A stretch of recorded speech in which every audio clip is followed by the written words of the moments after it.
ராமன். சரியா? ம். வெறும் பெயர் மட்டும்தான். பிரதமா விபக்தியை வச்சுட்டு வேற ஒண்ணும் பண்ண முடியாது. பேரை மட்டும்தான் சொல்ல முடியும். புரியுறதா?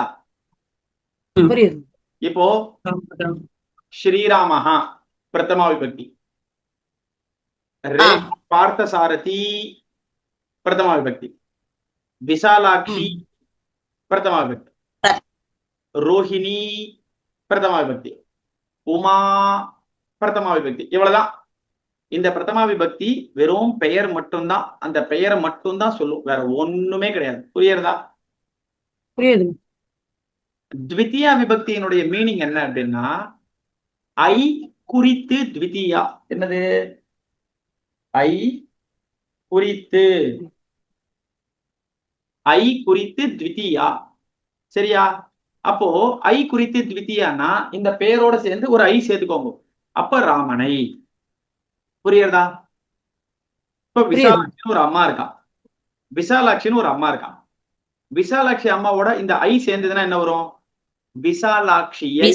வருமா வராதா? உமான்னு ஒரு அம்மா இருக்கா, அந்த அம்மாவோட இந்த ஐய சேர்க்கிறோம், உமாவை. சொல்லுவோமா இல்லையா? இப்ப சென்டென்ஸ்ல ஃபார்ம் பண்ணும்போது இந்த ஐ சொல்லி வர வேண்டிய சென்டென்சஸ் இருக்கா இல்லையா? இல்லையா? ஆமாவா இல்லையா? இருக்கா? அந்த சென்டென்சஸ் எல்லாம் யூஸ் பண்ணணும்னா த்விதியா விபக்தியை தான் யூஸ் பண்ணி ஆகணும். புரியுறதா? சரி, அடுத்து திருத்தியா விபக்திக்கு என்ன தெரியுமா அர்த்தம்? ஆள் ஓடு உடன். ஆள் ஓடு உடன். புரியுறதா? ஆளோடு உடன். சரி, இது என்னது? இது ஆள் ஓடு உடன் அப்படின்னா, இப்போ ஒரு பையன் சாதம் சாப்பிட்டு இருந்தான். அந்த பையன் யாரோட சேர்ந்து சாதம் சாப்பிட்டு இருந்தான் அப்படின்னா, அவ அப்பாவோட சேர்ந்து சாப்பிட்டு இருந்தான். சொல்லுவோமா இல்லையா? ஒரு பையன் விளையாடிட்டு இருந்தான். எத்தோட விளையாடிட்டு இருந்தான்? பூனையோட விளையாடிட்டு இருந்தான். அப்ப பூனையோடுன்னு சொல்லுவோமா இல்லையா? அப்பாவோடு சாப்பிடுறான்னு சொல்லுவோமா இல்லையா? இதே அர்த்தங்கள் எல்லாம் சம்ஸ்கிருதத்திலயும் வருமா வராதா? வருங்க. வரும்போது நம்ம எந்த விபக்தியை யூஸ் பண்ணணும்? திருத்தியா. அவ்வளவுதான். சரியா? திருத்தியா விபக்தி தான் யூஸ் பண்ணணும். புரியுறதா? புரியுது. அப்போ ஆள் ஓடு உடன் திருத்தியா. அடுத்தது நாலாவது, ஆக பொருட்டு சதுர்த்தி. ஆக பொருட்டு, ஆக பொருட்டு சதுர்த்தி. சரி, அதுல ஆக பொருட்டு சதுர்த்தி அப்படின்னா, ஒரு புஸ்தகம் வாங்கினேன் நானு. அந்த புஸ்தகம் வாங்கின உடனே விசாலாட்சிமா என்ன கேட்டா, யாருக்காக இந்த புஸ்தகத்தை வாங்கினேன் அப்படின்னு கேட்டான். நான் என்ன சொன்னேன்? என் பையனுக்காக வாங்கினேன்னு சொன்னேன். என்ன சொன்னேன் நானு? பையனுக்காக வாங்கினேன். அப்ப ஆகன்ற அந்த அர்த்தம் வருதா இல்லையா? வருது. சரியா? அப்ப அந்த ஆகன்ற அர்த்தம் வரும்போது நீங்க சம்ஸ்கிருதத்துல யூஸ் பண்ண வேண்டியது சதுர்த்தி விபக்தி. புரியுறதா? புரியுறதா உங்களுக்கு? புரியுது. அதனால்தான் ஆக பொருட்டு சதுர்த்தி. சரியா? அடுத்தது அஞ்சாவது, இருந்து காட்டிலும். இருந்து காட்டிலும் பஞ்சமி. இருந்து காட்டிலும் பஞ்சமி. நம்ம கேட்போம், நம்ம இங்க சம்ஸ்கிருதம் தானே எடுத்துட்டு இருக்கோம், இங்க திடீர்னு காடு மலை மேடு இந்த வார்த்தை எல்லாம் எங்கேருந்து வந்தது? திடீர்னு காட்டிலும்னு சொல்றீங்களே, எங்களுக்கு பயமா இருக்கே அப்படின்னா அது என்ன காட்டிலும்? அது அவனை காட்டிலும். கம்பேர். புரியுறதா? சரியா? இருந்து காட்டிலும் அப்படின்னா, ஒரு மரம் ஒரு பழம் வந்து விழுந்தது. உடனே கிருஷ்ணவேணிமா கேட்டா, எங்கேருந்து விழுந்தது அப்படின்னு. நான் என்ன சொன்னேன்? மரத்திலிருந்து விழுந்தது அப்படின்னு சொல்றேன். புரியுறதா? புரியுது. ஒரு பையன் குதிரையில சவாரி பண்ணிட்டே இருந்தான். அவன் பொத்துனுக்கு விழுந்துட்டான். ரேகாம்மா கேட்டான், எங்கேருந்து விழுந்தான்? குதிரையிலேருந்து விழுந்தான். அப்ப குதிரையிலிருந்து மரத்திலிருந்து சொல்றோமா இல்லையா தமிழ்ல? ஆம் ஆமா இதே மாதிரி சென்டென்சஸ் வந்து சம்ஸ்கிருதத்துல வருமா வராதா? வரும் சார். வரும் வரும் அது வரும்னா அப்ப நீங்க யூஸ் பண்ண வேண்டியது பஞ்சமி விபக்தி. பஞ்சமி விபக்திக்கு புரியுதா? புரியுது. புரியுது சரி, புரியுது. அப்ப காட்டிலும்னு ஒரு மீனிங் சொன்னீங்களே அப்படின்னா ம். ராமனை காட்டிலும் லக்ஷ்மணன் சிறியவன், லக்ஷ்மணனை காட்டிலும் ராமன் பெரியவன் நம்ம சொல்லுவோமா இல்லையா? சொல்லுங்க. சொல்லலாம். அப்போ சொல்லணும்னா சம்ஸ்கிருதத்துல சொல்லணும்னா இதுக்கு பஞ்சமி விபக்தியை தான் யூஸ் பண்ணி ஆகணும். புரியுறதா? புரியுது. சரியா?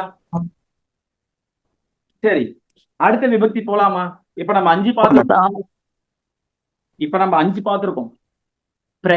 பெயர் பிரதமா, ஐ குறித்து த்விதீயா, ஆள் ஓடு உடன் திருதியா, திருத்தியா, ஆக பொருட்டு சதுர்த்தி, அடுத்தது இருந்து காட்டிலும் பஞ்சமி. காட்டிலும் பஞ்சமி, காட்டிலும் பஞ்சமி. அடுத்தது இக்கு உடைய சஷ்டி, உடைய உடைய சஷ்டி. இக்கு உடைய சஷ்டி. இது சஷ்டி விபக்திக்கான அர்த்தம். ம். சரி, நம்ம கேட்போம் அது என்னது இக்கு அப்படின்னா, இப்போ ராமனுக்கு சொல்லுமா இல்லையா? ம். சரியா? சரி, அது என்னது அது உடைய அப்படின்னா ராமன் உடைய. சரியா? சரியா? சரி, ஒரு வீடு, அந்த வீடை பாக்குறீங்க, என்ன கேள்வி கேக்குறீங்க? இது யாருடைய வீடு கேப்போமா இல்லையா? இது யாருடைய வீடு அப்படின்னு சொன்ன உடனே இது ராமனுடைய வீடு, இது சீதாவுடைய வீடு சொல்லுவோமா இல்லையா? தமிழ்ல இது மாதிரி நம்ம சென்டென்சஸ் சொல்றோம்னா இதே மாதிரியே சம்ஸ்கிருதத்துல சென்டென்சஸ் வருமா வராதா? அப்ப நம்ம யூஸ் பண்ண வேண்டியது சஷ்டி விபக்தியை தான் யூஸ் பண்ணணும். புரியுறதா? சரியா? சரி, இப்போ 6 விபக்திகள் பார்த்திருக்கோம். நான் மறுபடியும் சொல்றேன். பெயர் பிரதமா, ஐ குறித்து த்விதீயா, ஆள் ஓடு உடன் திருத்தியா, ஆக பொருட்டு சதுர்த்தி, இருந்து காட்டிலும் பஞ்சமி, இக்கு உடைய சஷ்டி. அடுத்தது சப்தமி, என்ன தெரியுமா? இடத்தில் கண், இடத்தில் கண், இது சப்தமி. இடத்தில் கண் சப்தமி. சரியா? தெரியல மாமா. என்ன தெரியறதே? இடத்தில் கண். ஓகே, ஆமா, இடத்தில் கண், இது சப்தமி. சரியா? அது என்னது இல்லு, அது என்னது இடத்தில் ஒண்ணு, கண்ணுன்னு ஒண்ணு, என்ன இது அப்படின்னா, இப்போ எனக்கு ரொம்ப ஆசை, யார் மேல எனக்கு ரொம்ப ஆசை அப்படின்னா கிருஷ்ணர் மேல ரொம்ப ஆசை வச்சுக்கோங்களேன். கிருஷ்ணர் மேல எனக்கு ரொம்ப ஆசை. கிருஷ்ணனிடத்தில் நம்ம சொல்லுவோமா இல்லையா? சொல்லுவாங்க. அதுதான் இடத்தில். புரியுறதா? கிருஷ்ணனில் ஆசை, கிருஷ்ணனின் கண் ஆசை, கிருஷ்ணனிடத்தில் ஆசை. புரிஞ்சுதா? சரியா?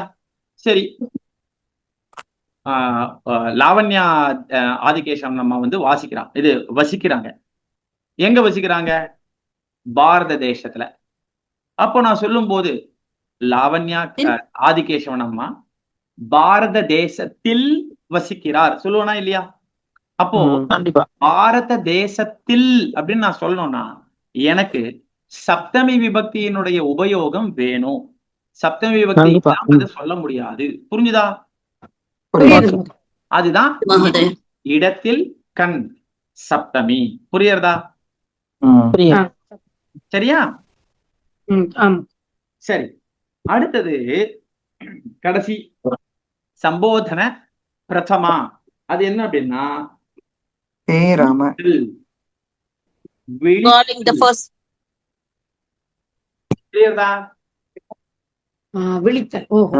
விழித்தல் அப்படின்னா கூப்பிடுறது. கரெக்டா